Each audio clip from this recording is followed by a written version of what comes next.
Dalam sebuah riwayat yang sahih, Rasulullah bersabda, Dajjal nanti akan membunuh seorang lelaki muda, remaja yang menuju dewasa, yang tidak bisa ditaklukkannya, tidak bisa ditembus dengan sihirnya, tidak bisa dikalahkan dengan magicnya, dan tidak takut sedikit pun kepada Dajjal, tidak mau sujud kepada Dajjal. Dajjal geram dan murka sekali. Lalu dijambaknya rambut laki-laki remaja yang menuju dewasa ini. Kemudian tangan kanannya, kata Rasulullah, langsung digergajikan ke batok kepala remaja yang beriman ini. Dibelah. La ilaha illallah. Meninggallah beliau. Dibelah sampai ke leher, dadanya dibelah, terbelahlah badan. Tergeletak, darah bersimbah di lantai.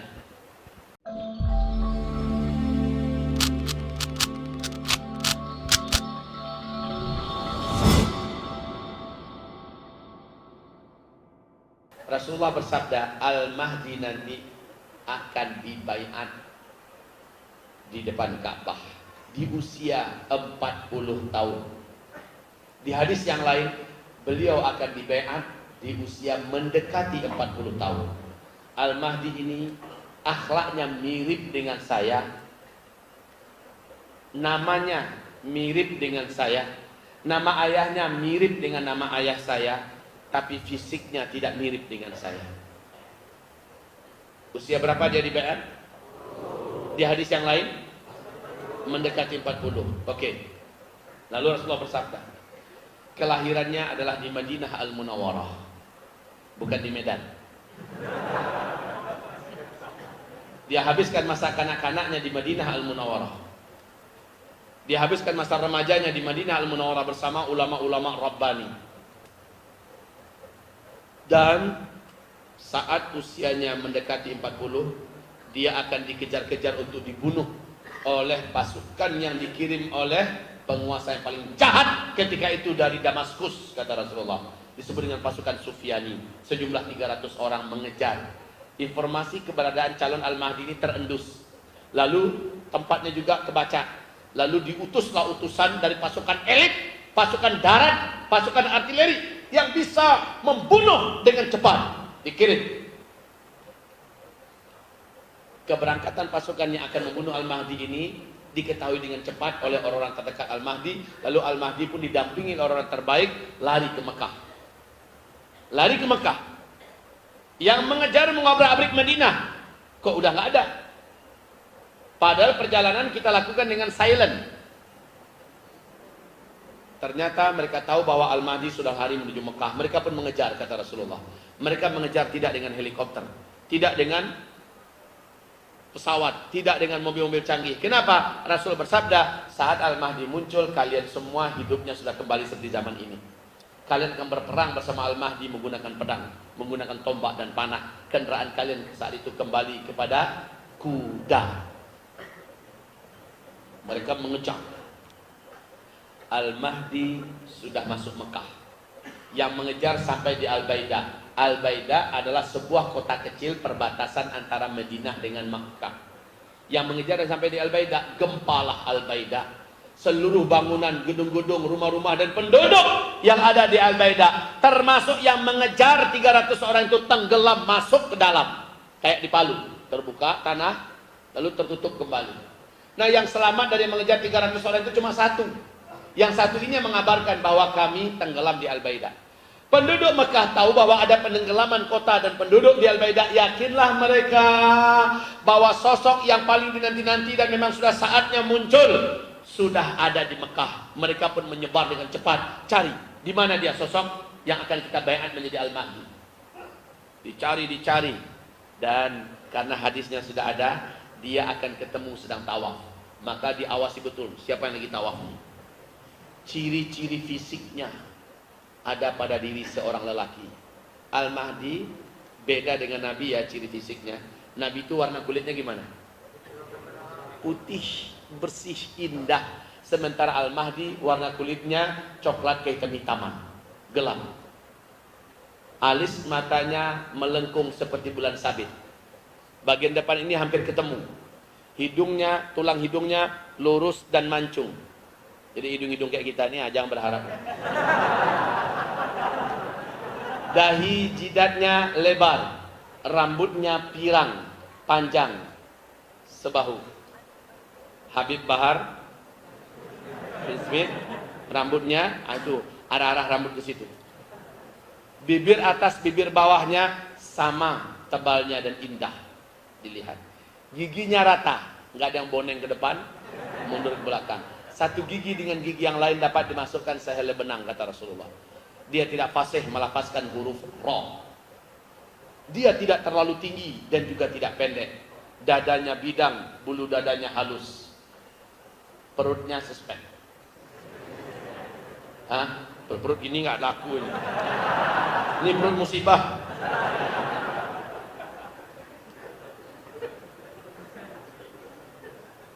Ciri-ciri itu ada pada yang sedang tawaf. Ulama-ulama yang melihat inilah pasti orangnya, ini pasti orangnya.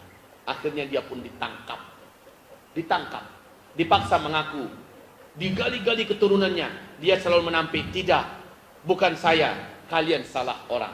Tidak, bukan saya. Dipaksa, lama-kelamaan ketahuan juga, karena memang Al-Mahdi ini nggak pandai berdusta. Keturunannya dipelajari sampai ketemu kepada Hasan bin Ali. Ketemu. Ciri-cirinya lengkap. Dia nggak bisa lagi menolak. Namanya sama dengan namaku, kata Rasulullah. Berarti namanya nanti bisa jadi Muhammad bin Abdullah, bisa jadi namanya Ahmad bin Abdullah, bisa jadi namanya Mustafa bin Abdullah, bisa jadi namanya Yasin bin Abdullah, bisa jadi namanya Toha bin Abdullah, bisa jadi namanya Qasim bin Abdullah. Jadi yang manapun itu nama-nama Nabi Muhammad semua itu. Ya, dia dipaksa untuk dibayat, nggak mau. Tapi terakhir apa kata para ulama yang memaksanya untuk mau dibayat? Jika engkau tidak mau kami bayat menjadi Al-Mahdi pada saat ini, engkau yang menanggung seluruh dosa akibat kezaliman yang dirasakan dan ditanggung oleh umat Nabi Muhammad, yang hanya engkau yang sanggup mengangkat kezaliman ini. Jika engkau tidak mau dibayat, tanggung dosanya semua. Termenunglah dia mendengarkan kalimat itu. Maka dia berkata, izinkan saya malam ini bermunajat dengan Allah. Besok kita dengarkan pengumumannya bagaimana. Semalaman itu Al-Mahdi menghabiskan waktunya dalam kucuran air mata, memohon petunjuk kepada Allah. Fa'aslahahu Allahu fi lailah. Allah pun mengupgrade-nya dalam satu malam.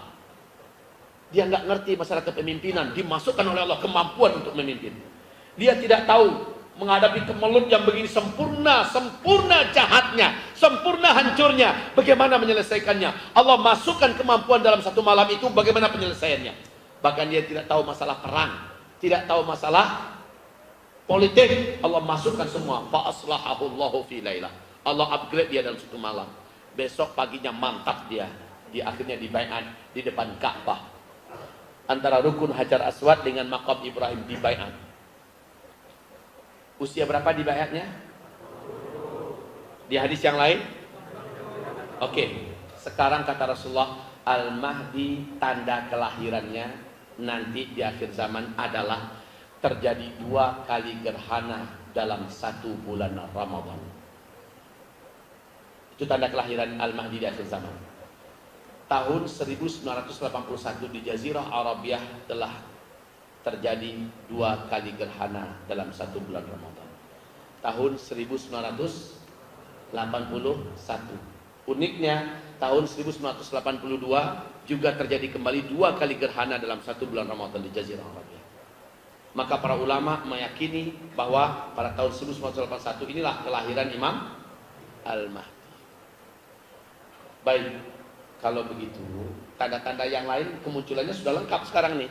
Tanda-tanda yang lain lengkap semuanya. Nah sekarang sudah berapa usia keturunan kandung Rasulullah ini sekarang? Sudah 37 tahun hitungan Masehi.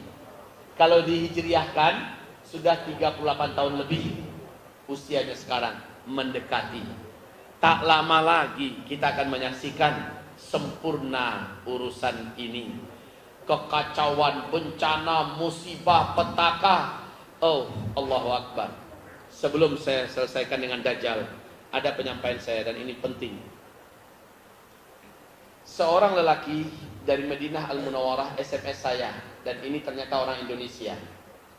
Laki-laki ini menyampaikan kepada saya Ustadz Zulkifli Muhammad Ali, semoga Allah melindungi antum. Saya mengikuti ceramah Ustadz. Saya sekarang berdomisili di Madinah Al-Munawwarah. Setelah Ustadz membaca SMS saya ini, nomor ini langsung saya musnahkan. Ustadz tidak akan bisa menghubungi saya untuk membalas dan menanyakan apapun. Ustadz, saya sudah tinggal di Madinah Al-Munawwarah lebih 20-an tahun. Sosok sang calon Al-Mahdi yang Ustadz sampaikan, yang diceritakan Rasulullah dalam hadis, sesungguhnya yang bersangkutan sudah hadir dan dia adalah sahabat saya sejak dari kecil. Kami seilir semudi, kami adalah sahabat yang sangat dekat. Berulang-ulang saya katakan kepadanya, yang akan memimpin kita semua umat Islam sedunia nanti adalah Anda. Beliau selalu berkata, kenapa bukan Syekh Fulan? Kenapa bukan Syekh Fulan? Dia lebih baik daripada saya. Kenapa bukan si Fulan? Dia lebih berhak daripada saya. Ketika terjadi pembantaian umat Islam di Syria, dia membujuk dan merayu-rayu saya agar mau berangkat bersamanya membela saudara Islam yang tertindas di Syria, dan dia mengajak saya berjihad di sana. Apa kata beliau? Saya ingin membela saudara seiman kita di Syria. Saya ingin syahid di Syria. Lalu saya katakan kepadanya, saya berazam pulang ke Indonesia. Urusan saya nanti di Indonesia.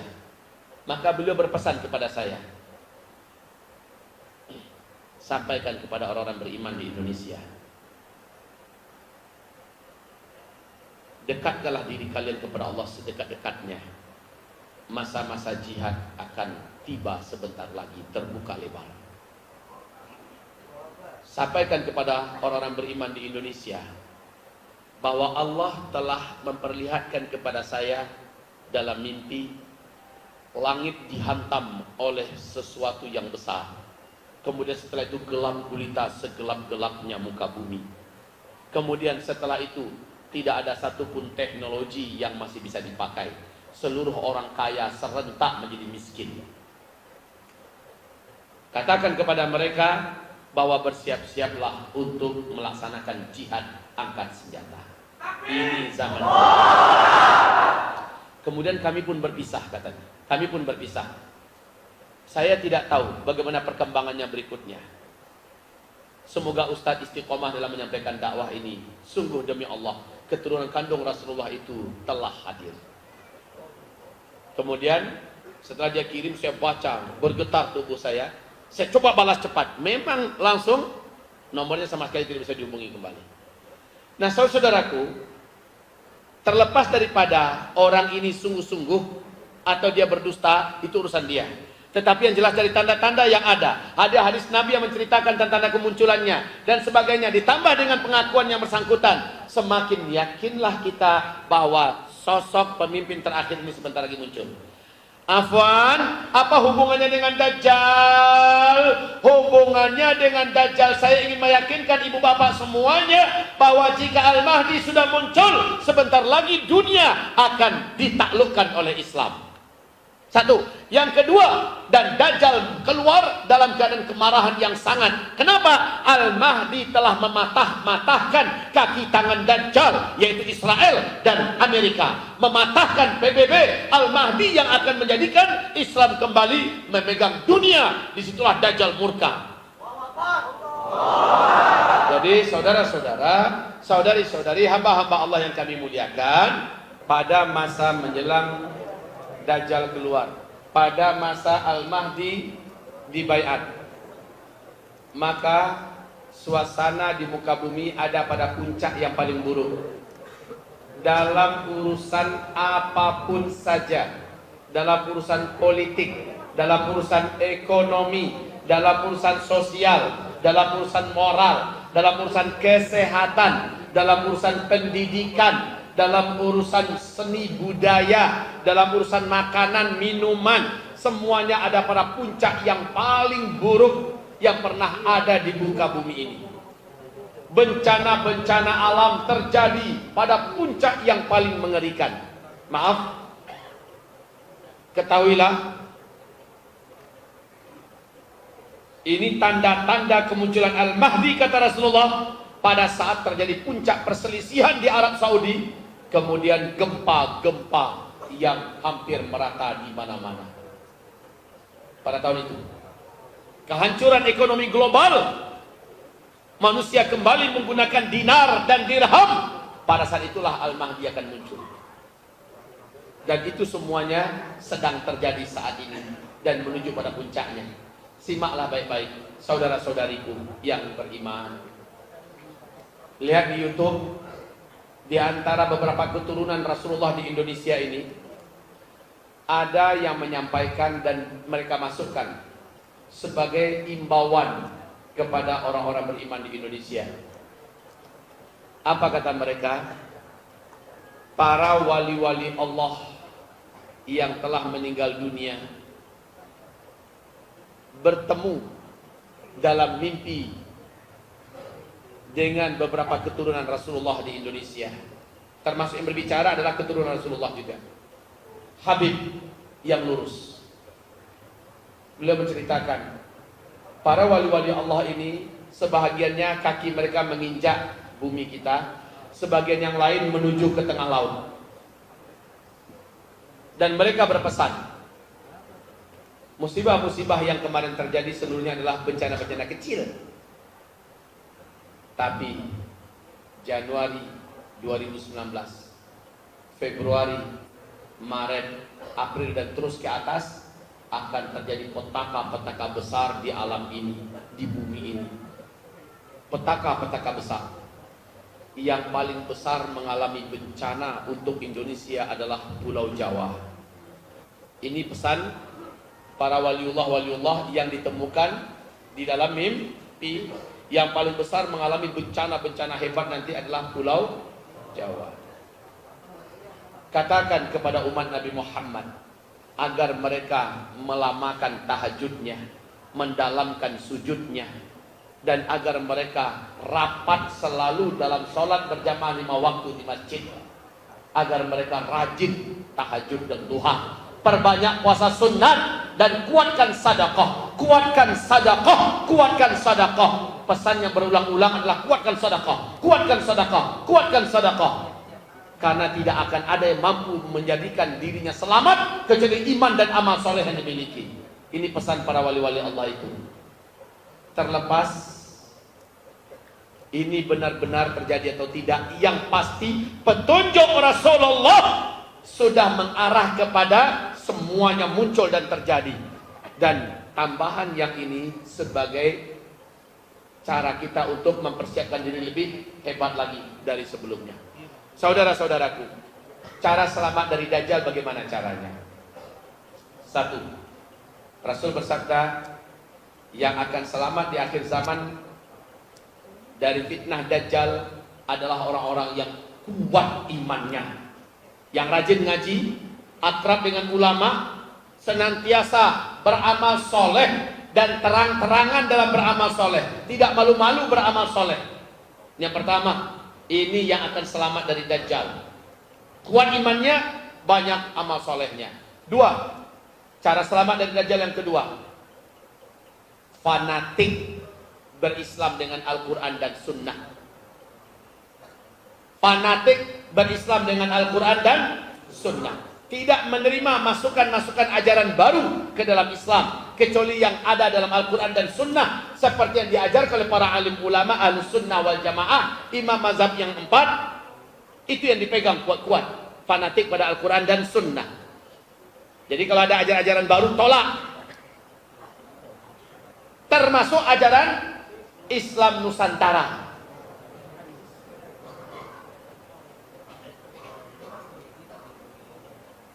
Yang ketiga, yang akan selamat di akhir zaman. Kenapa saya katakan tadi termasuk Islam Nusantara? Karena Islam Nusantara ini Islam ajaran baru. Islam Nusantara ciri khasnya menolak seluruh ajaran Islam yang datangnya dari Arab. Betul tidak? Dan ini kan berbahaya. Berarti ada ajaran-ajaran yang bukan dari ajaran Islam, tapi ada di Indonesia, di-Islam-Islamkan. Ini cara sesat yang paling efektif. Sudahlah, kita fanatik dengan Al-Quran dan sunnah. Al-Quran dan sunnah ini pakai bahasa Arab. Sumbernya dibawa oleh Nabi dari Arab, Nabi Muhammad sallallahu alaihi wasallam. Maka fanatiklah dengan itu. Yang ketiga.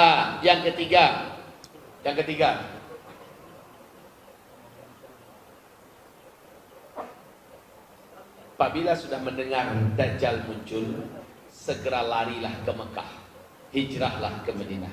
Tapi waktu Dajjal muncul saja, jangan dari sekarang.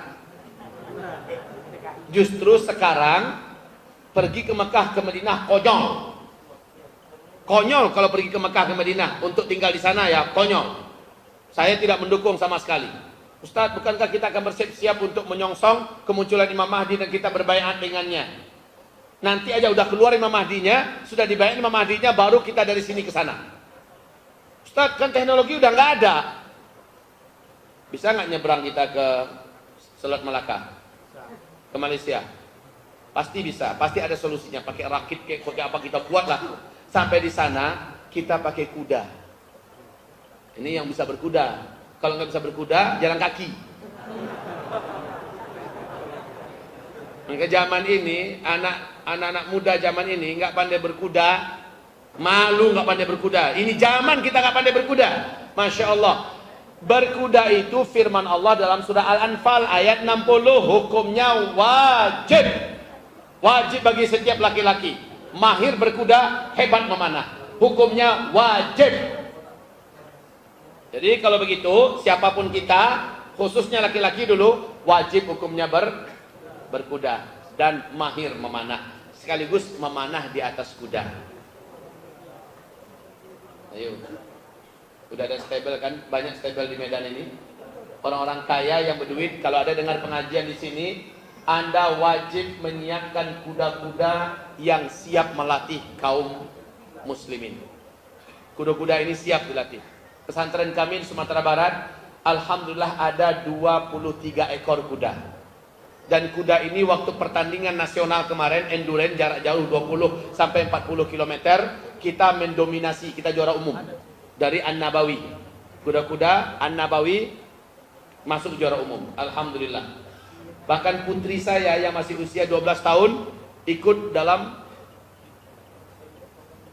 juara kedua, jarak 20 km.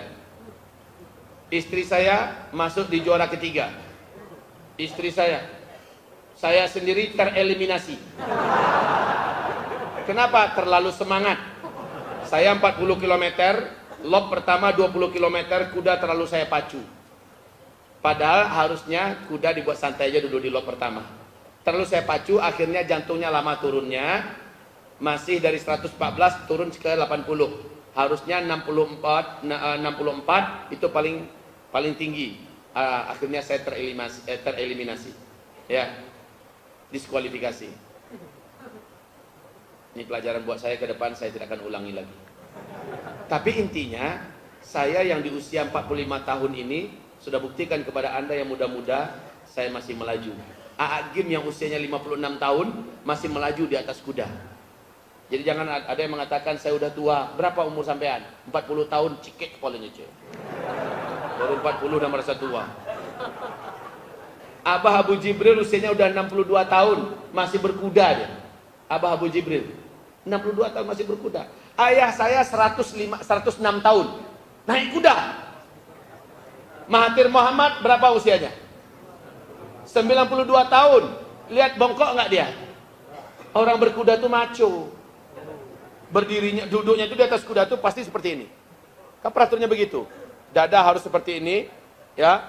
Perut memang harus kempes, ya. Pinggang melekuk seperti ini, ya seperti ini. Berkuda. Kalau bawa motor, bengkok kayak udang. Lihat pembalap-pembalap pakai motor tuh. Jelek amat, olahraga dari barat tuh jelek. Olahraga dalam Islam ini maco.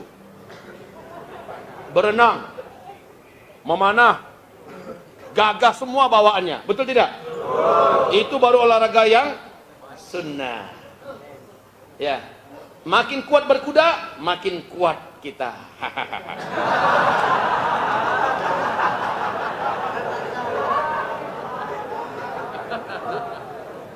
Alhamdulillah. Kita lanjutkan. Yang ketiga, cara selamat dari Dajjal yang ketiga, larilah ke Mekah atau ke Madinah. Kalau nggak bisa, berarti kita punya peluang sendiri di Indonesia. Kata Nabi, di akhir zaman akan masuk ke dalam surga dua kelompok umatku tanpa hisab.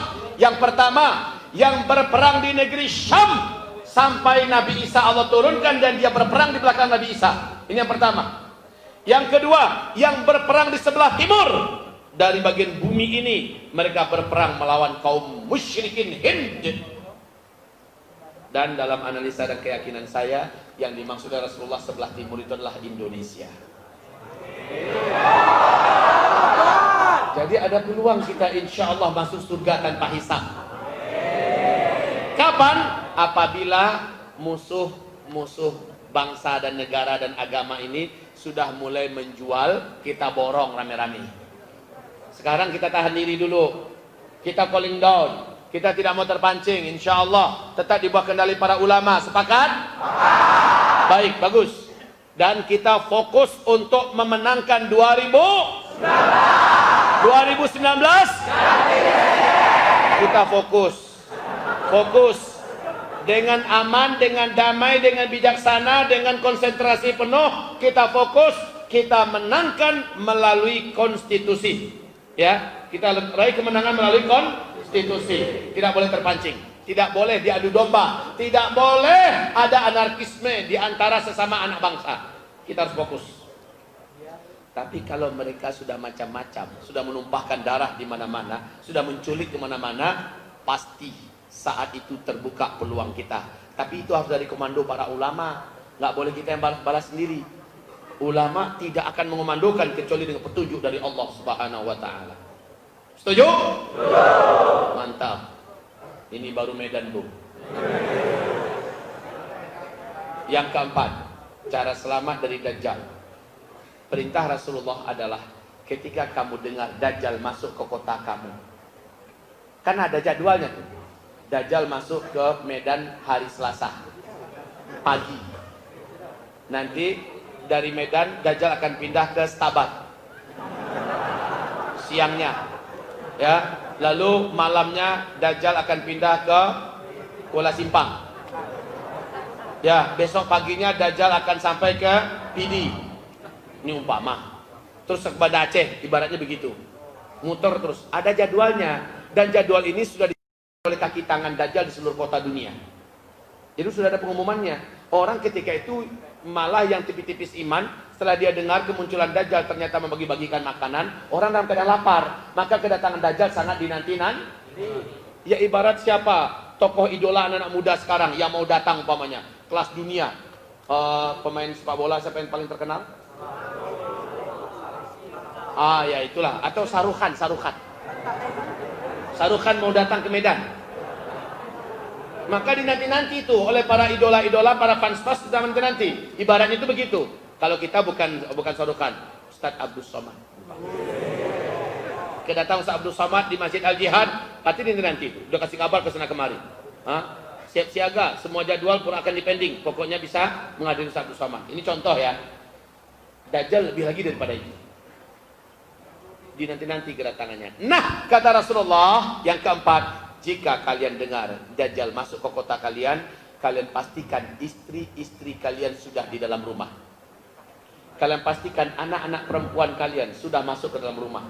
Kalian pastikan mak-mak kalian sudah masuk ke dalam rumah. Saudara-saudara perempuan kalian masuk ke dalam rumah. Ikat kaki mereka, ikat tangan mereka, dan ikatan itu tambatkan ke tiang-tiang rumah kalian. Tutup pintu rumah kalian rapat-rapat, tutup jendela rapat-rapat, dan bacakan dalam rumah surat Al-Kahfi dari ayat 1 sampai 110. Jika ternyata Dajjal masih ada di kota kalian terdengar, maka lanjutkan ulang balik baca. Yang melakukan itu, rumahnya, keluarga dalam rumah itu akan dijaga oleh Allah dari pantauan Dajjal. Sihir Dajjal tidak akan mampu masuk ke dalam rumah. Kenapa wanita harus diikat? Ayo dong bertanya. Kenapa wanita harus diikat? Karena kata Rasulullah, yang paling banyak mengikuti Dajjal nanti dari kalangan umatku adalah kaum wanita. Yang paling banyak mengikuti Dajjal nanti, yang paling banyak menyembah Dajjal nanti dari kalangan umat Nabi Muhammad adalah kaum wanita. Wanita sangat rapuh saat itu, iman mereka sangat lemah. Sihir Dajjal, ketika Dajjal masuk ke sebuah kota, sihirnya langsung disebar, magicnya langsung disebar, setan-setan Dajjal dari bangsa jin langsung menyebar. Dan saat itu yang paling lemah adalah wanita. Makanya para wanita segera, yang belum menikah, segera menikah, supaya ada suami yang nanti akan menahan langkahnya, supaya ada suami yang nanti mengikat kakinya dan tangannya. Ibu, kalau nanti Dajjalnya mau datang ke Medan, lalu suami ibu mengikat kaki dan tangannya, ikhlas ya? Ikhlas ya? Itu tanda ibu mau dijaga dan dilindungi, diselamatkan dari suami-suami ibu. Bahkan kalau perlu besok Dajjal mau datang nih, kasih tahu sama suami, bang, besok Dajjal kan masuk nih. Iya, abang ikat kaki adek ya. Abang ikat tangan adek. Karena ketika Dajjal udah datang, ibu macam kehilangan kendali, bu. Ibu mau keluar saja bawaannya. Begitu, pak. Itu perintah yang keempat, masuk ke dalam rumah. Baca apa dalam rumah? Al-Kahfi. Oke. Yang kelima, cara selamat dari Dajjal. Nah, kalau nggak sempat sembunyi gimana? Kalau nggak sempat masuk rumah gimana? Pas masuk rumah ketangkap oleh orang-orangnya Dajjal. Diseret, dipaksa untuk ketemu sama Dajjal. Padahal Nabi mengharapkan kita jangan jumpa dengan Dajjal. Yang dilarang Nabi jumpa dengan kerelaan hati, dengan suka hati kita mau datang. Dengan pilihan kita sendiri. Tapi kalau ketangkep, mau ngapain lagi kita? Yang nangkep adalah kaki tangan Dajjal, bala tentara Dajjal, diseret menuju Dajjal. Apa yang harus dilakukan, kata Rasulullah? Yang harus dilakukan saat kita sudah berhadapan-hadapan dengan Dajjal adalah bacalah di depan Dajjal 10 ayat dari surat Al-Kahfi. 10 ayat pertama atau 10 ayat terakhir.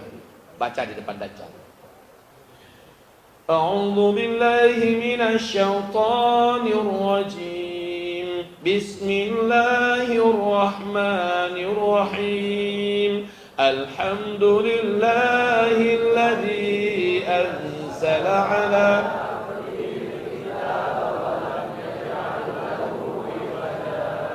Terus dibaca sampai ayat ke-10 atau 10 ayat terakhir. Atau 10 terakhir, yang mana sajalah, dibaca di depan Dajjal. Gunanya apa di depan Dajjal dibaca? Sihir Dajjal tidak akan tembus kepada kita.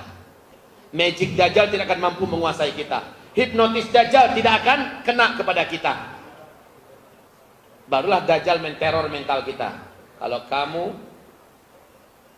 tidak mau pilih salah satu di antara ini, kamu tak pancung, saya bunuh. Apa yang suruh pilih? Kata Rasulullah, dari tangan kanan Dajjal nanti mengeluarkan api yang sangat besar dan panas. Api ini bagaikan membentuk hutan yang terbakar. Sementara dari tangan kiri Dajjal mengeluarkan air yang sangat bening, air yang sejuk, air yang bisa menghilangkan semua dahaga, bisa membuat sungai air itu. Maka kata Rasulullah, Dajjal memerintahkan kamu pilih di antara dua. Rasul berkata, wajib kamu pilih apinya Dajjal. Ketika kamu melihat api Dajjal, mendekatlah ke arah api dan masukkanlah kepala kamu ke dalam api itu. Jadi perintahnya yang pertama, kepala dulu yang dimasukkan, jangan tangan dulu atau kaki, dicoba kaki, jangan, kepala dulu kata Rasulullah. Masukkan kepala kamu dulu ke dalam apinya Dajjal. Kamu akan merasakan kepala kamu masuk ke dalam ruangan yang sejuk dan enak. Malah enak, kayak Nabi Ibrahim masuk ke dalam api, kuni bardan wasalama. Apinya terasa sejuk. Masukkan. Lalu hiruplah api Dajjal itu dengan mulutmu, kata Rasulullah. Kamu akan merasakan hilang dahagamu, semua haus yang ada menjadi hilang. Lalu masukkan semua badan kita ke dalamnya, syahid, tanpa merasakan sakit. Allahu Akbar. Yang tahu begini cuman yang ngaji. Yang nggak ngaji yang bahaya. Siapa yang masuk ke dalam apinya Dajjal, maka dia menjadi penduduk surga Allah selama-lamanya. Tapi siapa yang masuk ke dalam airnya Dajjal, meminum air Dajjal, kafirlah dia kepada Allah. Padahal tadi masih istiqomah tuh.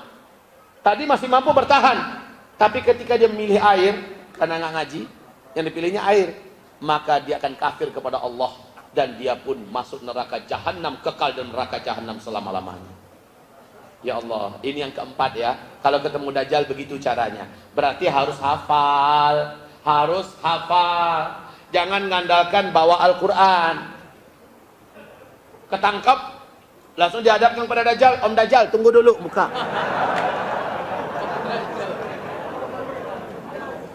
Ya nggak sempat, sihirnya udah menguasai hati kita dan jiwa kita dulu. Berarti wajib hafal. Bagus tadi, saya baca semuanya udah pada nyambung. Ibu-ibu juga begitu ya Bu ya. Ibu-ibu wajibkan menghafal 10 ayat pertama dari surah Kahfi atau 10 ayat terakhir. Yang kelima, berapa lagi?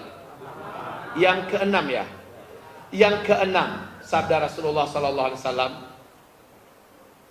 bacalah doa perlindungan sebelum assalamualaikum dalam sholat.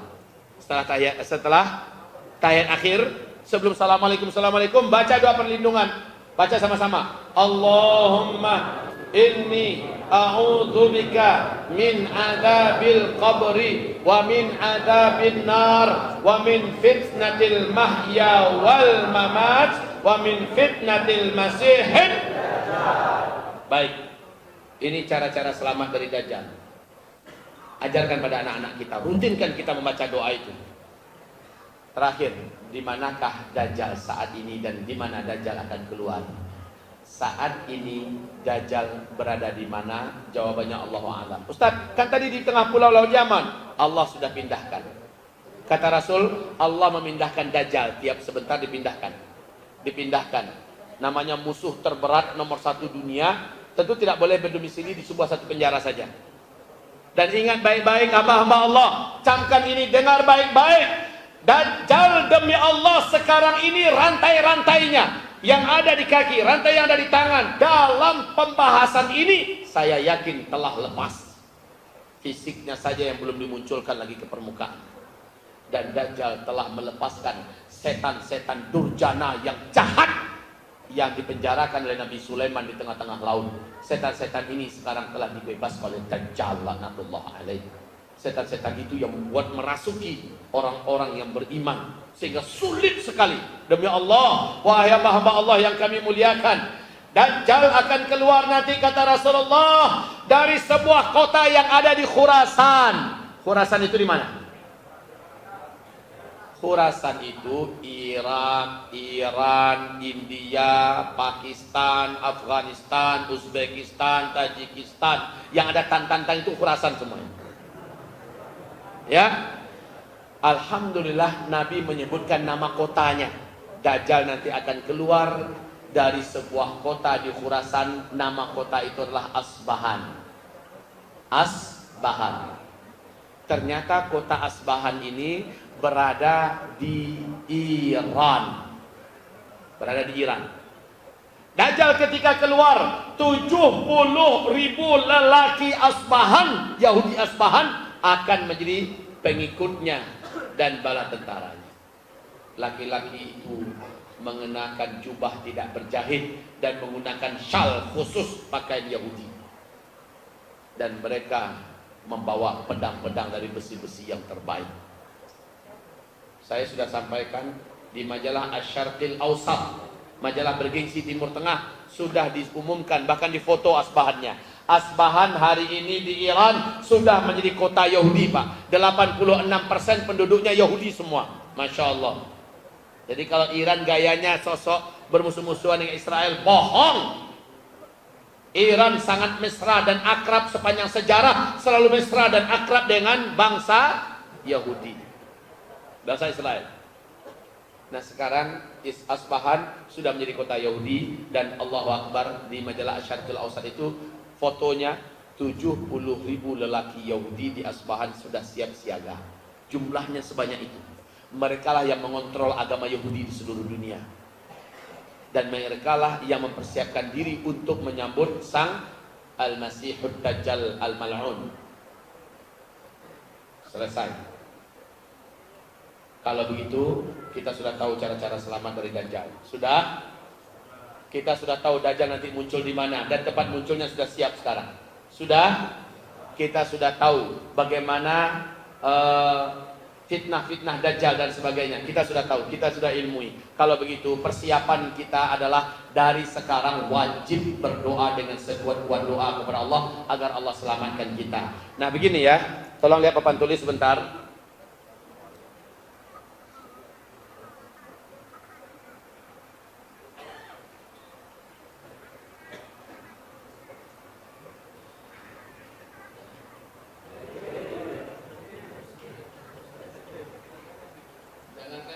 Papan tulis saja dengar kita ceramah lemes dia.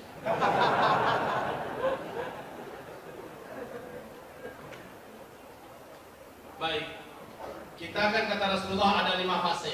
Fase pertama fase kenabian, fase kedua fase khulafaur rasyidin, fase ketiga fase kerajaan, fase keempat ini fase kita sekarang, fase kediktatoran, ini fase keempat.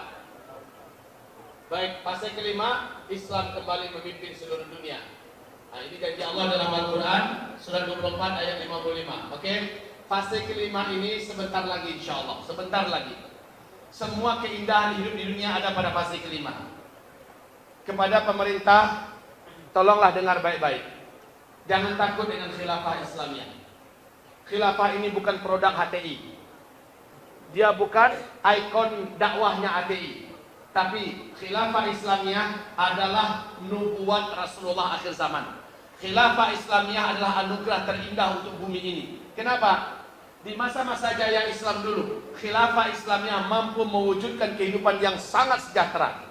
Gaji seorang guru SD saja di masa khilafah Islamiyah bisa sampai di angka 34 juta satu orang satu bulan. Di luar bonus ini dan itu.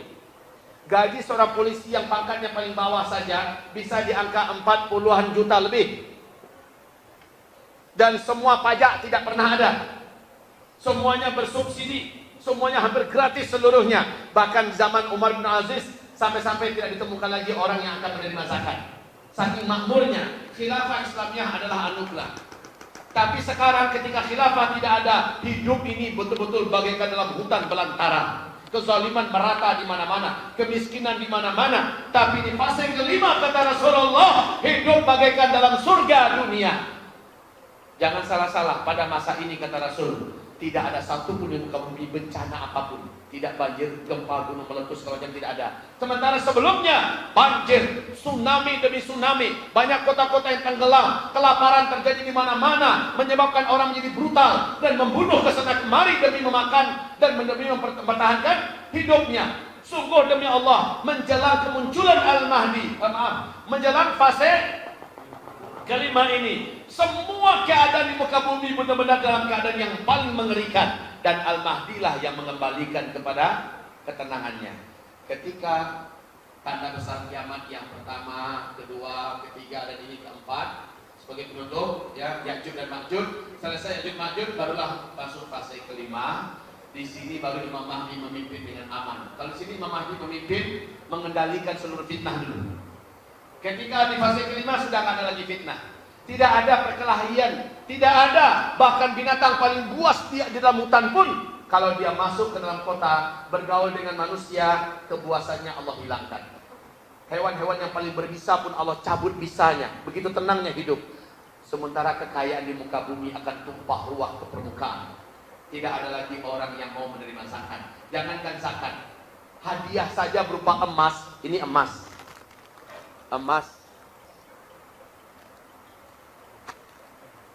Emas di fase kelima kata Nabi, ada orang menghadiahkan emas. Pak, ini emas dari saya, tolonglah terima Pak, ini hadiah. Bukan sedekah, bukan zakat, bukan wakaf, tapi benar-benar hadiah, terima Pak. Apa kata tetangga yang menerima ini? Alhamdulillah, engkau adalah jiranku, tetanggaku yang beriman yang soleh. Terima kasih banyak, saya tidak butuh. Tuh di belakang ada sekian karung, saya bingung mau diapakan. Demi Allah, ini hadis-hadisnya sahih. Saking amannya fase kelima. Jadi, wahai pemerintah Republik Indonesia, wahai kaum muslimin, dan orang-orang non-muslim se-Indonesia, jangan takut dengan khilafah Islamiyah. Inilah rahmat yang paling kita nanti. Lagi pula dia bukan ancaman untuk NKRI, bukan ancaman untuk Pancasila, bukan, tapi rahmat untuk seluruh kehidupan yang ada di muka bumi ini. Dan lagi pula diumumkannya Islamiyah itu di Palestina, kata Rasulullah. Di Palestina, bukan di Medan, bukan di Jakarta. Khilafah Islamiyah itu nanti di Palestina. Tapi kesejahteraan dari khilafah itu meliputi seluruh muka bumi ini. Udahlah, jadi jangan panik lah. Yang panik itu satu di antara dua. Pertama, munafik yang memang benci dengan Islam. Yang kedua, orang jahil yang nggak ngerti seluk-beluk Islam, walaupun dia profesor doktor. Kalau dia ngerti, pasti dia akan menganggap khilafah Islamiyah adalah anugerah yang paling dinanti-nantikan. Masya Allah. Baik, sekarang kita berdoa kepada Allah SWT. Apakah saat Dajjal keluar kita masih bisa membaca surah Al-Kahfi lewat Al-Quran? Enggak sempat, makanya harus hafal. Enggak sempat, mana pula sempat. Assalamualaikum ya Ustadz.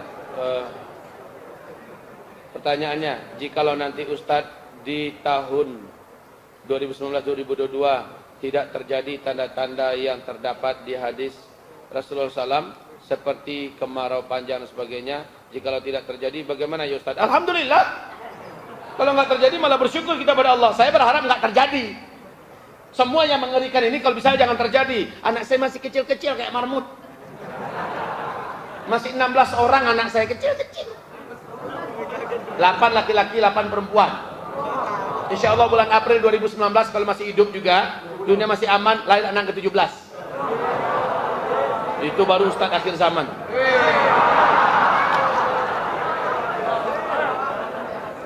Ustaz, saya berharap semua yang mengerikan ini jangan terjadi. Harapan kita hidup ini masih aman-aman aja. Amin.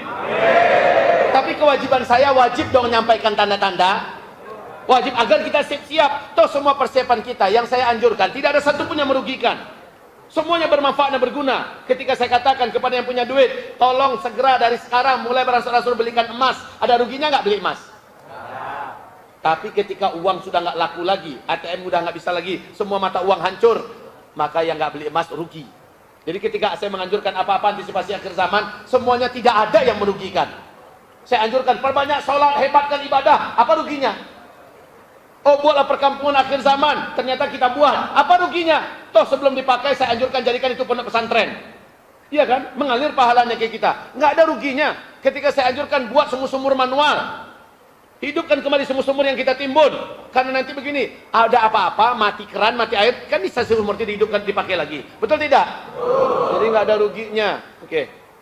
Ustaz, ketika kita sudah mengikat saudara-saudara perempuan kita di dalam rumah, karena kita sudah mendengar Dajjal sudah datang di kota kita, bagaimana dengan sholat saudara perempuan kami pada waktu itu Ustaz? Sedang diikat tuh sholatnya gimana? Di jamaah aja susah amat. Ya, di jamaah aja. Lagi pula Dajjal nggak lama kok. Dajjal hanya sebentar. Mampir ke Medan paling-palingnya sejam 2 jam. Betul, Dajjal hanya sebentar. Terlalu banyak kota di muka bumi yang akan didatanginya. Mana pula dia pakai nginap di Hotel Madani.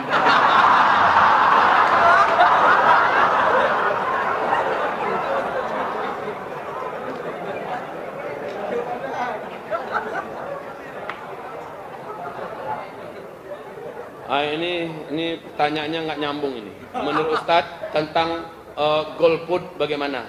Apabila kita udahlah, kalau golput itu hukumnya haram kalau sekarang ini. Jangan coba-coba golput. Itulah cara kita untuk bisa membela kehormatan Islam di akhir zaman ini. Maka acara reuni 212 di Jakarta, siapapun kita, ada belanja atau tidak ada belanja, paksakan diri untuk bisa hadir ke sana. Kita akan mendengarkan orasi para ulama-ulama se-Indonesia.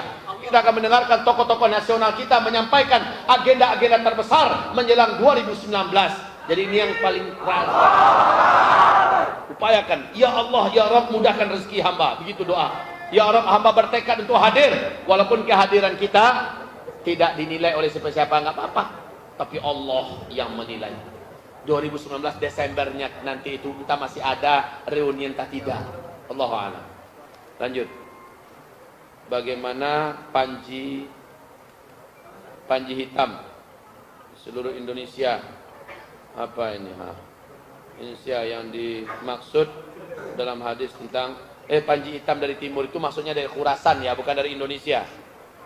Panji hitam yang akan menjadi bala tentara Imam Mahdi itu dari Khurasan. Khurasan itu adalah tadi sudah saya sampaikan kan. Nah, yang terbukti punya panji hitam di sana adalah Afghanistan. Ini yang paling istiqomah. Pasukan Al-Qaeda, pasukan Taliban. Ini yang paling istiqomah dan paling tidak terkalahkan dan selalu istiqomah. Insya Allah mereka menjadi pasukan pertama daripada Imam Al-Mahdi. Jadi bukan Indonesia ya. Allahu a'lam. Assalamualaikum warahmatullahi wabarakatuh. Ustaz, saya pernah dengar bahwa Imam Mahdi akan mendirikan tiang-tiang apa nih istilah apa nih, tolong tulisan dokter.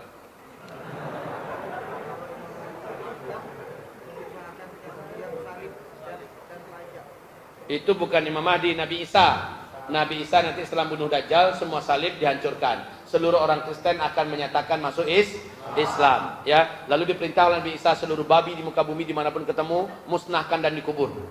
Ya, kemudian semua pajak-pajak dihilangkan. Masya Allah. Ya, berarti pajak-pajak yang ada itu adalah bentuk daripada kezaliman akhir zaman. Terus, bagaimana Ustadz? Cara Dajjal mengelilingi muka bumi ini selama 40 hari. 40 hari itu maksudnya adalah 1 tahun 2 bulan 2 minggu. Itu kesimpulannya ya. 40 hari, hari pertama sama dengan 1 tahun kata Rasul. Hari kedua sama dengan 1 bulan.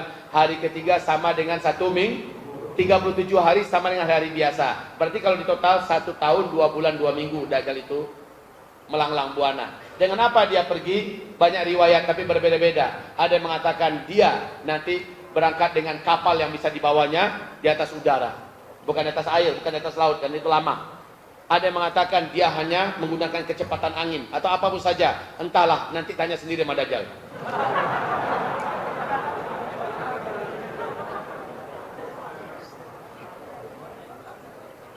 Ya. Baik.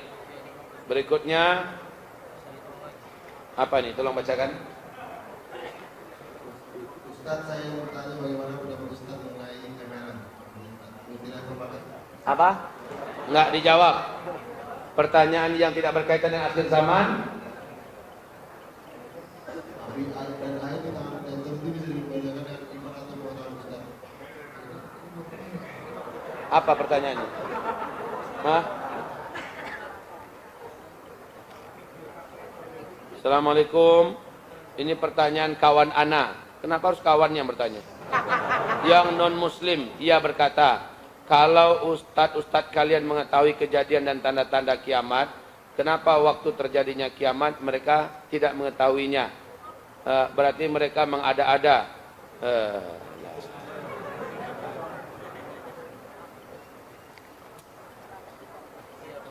Allah sendiri yang berfirman, yang tahu tentang kiamat itu cuma saya. Dan Nabi berkata, kami hanya diajarkan tentang tanda-tandanya. Ya udah, itu terjawab. Jadi kewajiban kita hanya mengajarkan tanda-tanda orang mau melahirkan, hamil dulu. Habis itu terjadi bukaan 1, bukaan 2, bukaan 3, kan tanda-tanda. Jam berapanya mau melahirkan kita nggak tahu. Jam berapanya kita nggak tahu, tanda-tandanya kita tahu. Nah, yang kita wajib pelajari adalah tanda-tanda. Ya kan? Dokter pun nggak tahu. Ini tanda-tandanya jelas. Kata dokter kira-kira melahirkan nanti tanggal 24. Bisa seminggu lebih cepat, bisa seminggu lebih lambat. Kan itu dokter aja nggak tahu. Tapi tanda-tandanya ada. Oke. Selanjutnya, Assalamualaikum. Saya ingin bertanya mengenai zaman kekhalifahan yang akan terjadi. Tolong bacakan. Ya, cepat bacakan. Saya bertanya mengenai zaman kekhalifahan yang akan terjadi lagi pada masa kepemimpinan Imam Mahdi. Nah, berkaitan dengan hal tersebut, apakah khilafah perlu kita perjuangkan pada saat sekarang ini? Dan saat-saat ini apakah kita wajib untuk mengisolir diri dari demokrasi untuk memperjuangkan janji Allah? Sosialisasi tentang khilafah Islamiyah itu harus dilakukan. Bagaikan seperti dakwah-dakwah Islam lainnya. Bahwa nanti akan munculnya zaman Imam Mahdi itu nanti urusan. Tapi kita sudah melakukan realisasi dakwahnya dulu. Mendakwahkan itu penting. Akankah terwujud di masa kita atau tidak, itu bukan bukan urusan kita, begitu ya. Terus Pak Ustadz mau tanya, kalau Dajjal datang disuruh baca Al-Kahfi, jadi kapan ayat Al-Quran diangkat ke langit? Ayat Al-Quran diangkat ke langit adalah setelah malam yang panjang. Besoknya terbit matahari dari sebelah barat. Barulah Al-Quran sudah tidak ada lagi Al-Quran di muka bumi. Assalamualaikum Ustadz. Saya pernah melihat kajian Ustadz yang membahas ada satu ulama yang terbunuh dan umat muslim seluruh dunia akan marah. Bukan ulama, tapi satu orang yang berjiwa mulia, nafsun zakiyah. Orang ini ketika terbunuh, seluruh orang beriman satu muka bumi marah, seluruh malaikat di langit akan marah, dan kematiannya ini dihibur kita oleh Allah dengan kemunculan Imam Al-Mahdi. Dan orang berbondong-bondong menuju kepada Al-Mahdi. Assalamualaikum Ustadz. Saya ingin bertanya, kapankah Ya'juj dan Ma'juj keluar? Apakah setelah Dukhan atau sebelumnya Ustadz? Sudah terjawab belum? Setelah Dukhan. Dan apa yang kita lakukan bila Ya'juj dan Ma'juj telah keluar? Terima kasih. Tolong dengarkan ceramah saya di YouTube. Judulnya serial kajian tentang akhir zaman. Nah di sini, ini ada speaker Al-Quran. 30 juz dengan qori-qori yang berbeda-beda seluruh dunia. Tapi di dalamnya ada seluruh ceramah-ceramah saya lengkap. Ada daftar buku panduannya.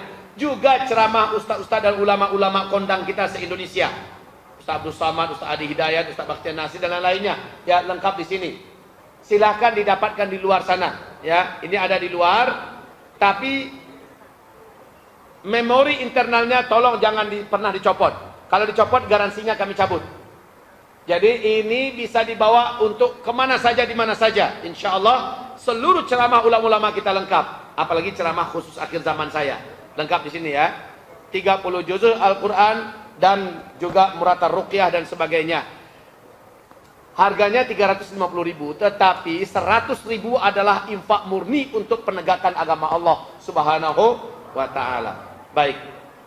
Selanjutnya rasanya udah habis ya. Habis. Baik ibu bapak yang kami muliakan, bisa kita berdoa bersama? Minta maaf banyak pertanyaan yang lain yang belum saya jawab. Kita berdoa bersama. Bapak ibu hamba-hamba Allah, apakah ibu bapak semua berkeberatan bila saya ajak kembali beramal? Mohon dijawab sebentar. Apakah ibu bapak semua berkeberatan bila saya ajak kembali beramal? Baik, alhamdulillah. Saya sudah memiliki sebuah kawasan. Kawasan ini kami sebut dengan kawasan Kampung Kurma Akhir Zaman. Tetapi pada hakikatnya kawasan ini kita khususkan untuk pondok pesantren tahfiz Quran plus perkampungan kurma. Dan yang boleh merapat ke kampung kurma itu hanyalah orang-orang beriman yang soleh yang sudah kami pilih. Kami sortir. Kenapa? Manakah saya tadi? Ini saya rasa sangat penting sekali.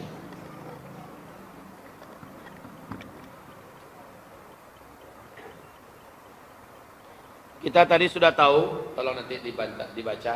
Kita tadi sudah tahu, di akhir zaman kata Rasul, tetangga akan menjadi brutal karena lapar, mereka menjarah dan membunuh kepada tetangga-tetangganya yang lain demi makanan. Di Palu saja hari kedua, hari ketiga setelah gempa mulai penjarahan terjadi di mana-mana. Maka di akhir zaman akan terjadi penjarahan yang meningkat sampai ke tingkat pembunuhan di mana-mana. Apakah menurut Bapak Ibu semua, kalau orang-orang beriman yang tinggal bersama orang-orang beriman akan tega saling membunuh? Pasti saling melindungi, betul tidak? Oke. Tetapi kita tinggal sekarang di tengah-tengah kota yang banyak tetangga-tetangga kita fasik, munafik, non-muslim, zalim, kafir dan sebagainya. Betul tidak? Kalau terjadi apa-apa chaos pasti akan saling habis menghabisi. Maka ini tidak boleh terjadi. Itu yang pertama. Yang kedua, seluruh kota-kota di muka bumi akan dimasuki Dajjal dan penduduk kota punya peluang untuk murtad, beriman pada Dajjal. Yang ketiga, kata Rasulullah, di akhir zaman banyak kota-kota di pinggir laut akan tenggelam. Karena laut pada naik, tsunami banyak terjadi, gempa-gempa dahsyat. Maka saya dengan landasan ini, agama terancam, nyawa terancam, harta terancam. Di tahun-tahun fitnah akhir zaman, sambil menunggu fase kelima, kita memerlukan adanya satu titik di mana hanya orang-orang berimanlah yang layak tinggal di titik itu, di tempat itu. Ini saya anjurkan kepada ibu bapak, mohon Sumatera Utara, persiapkan satu titik berkumpulnya orang-orang beriman yang soleh-soleh dari sekarang. Siapkan tempat itu dari sekarang. Tempatnya harus memenuhi kriteria. Kriteria tempat itu: 1, jauh dari laut; 2, tinggi dari laut; 3, jauh dari kota-kota, apalagi kota besar; 4, jauh dari gunung-gunung berapi; 5, tempat itu sebaiknya di perbukitan yang landai berseberangan dengan hutan lindung; 6, harus ada sumber mata air yang cukup besar yang dapat menampung ribuan kakak.